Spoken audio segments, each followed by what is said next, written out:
Dred Scott, and politicians. The Supreme Court's ruling had great consequences for political leaders, who struggled to adapt their policies to the new judgment. They had to be seen to uphold the rule of law, including laws they disagreed with. So how were they to respond to the Dred Scott judgment? This dilemma caused tensions and strains within parties as well as between them. Three politicians in particular responded in ways which affected the national debate about the slavery question. Democrat President James Buchanan supported the Dred Scott ruling. He decided to apply the judgment to the continuing, complicated problem of Kansas.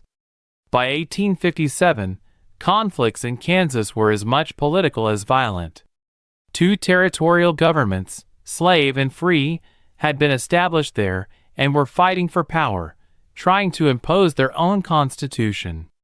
Buchanan supported the pro-slavery group and its constitution, known as the Lecompton Constitution, even though its democratic flaws were plain to see.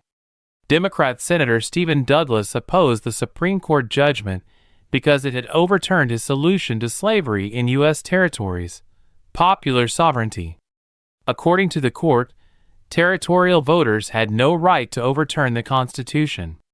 Douglas quarreled with Buchanan in private while challenging the Supreme Court judgment in public. The Douglas-Buchanan divide was to persist in the Democrat Party, with great consequences for both party and country. Republican politician Abraham Lincoln was opposed to the judgment that the Constitution enabled slave owners to take their slaves anywhere in the USA.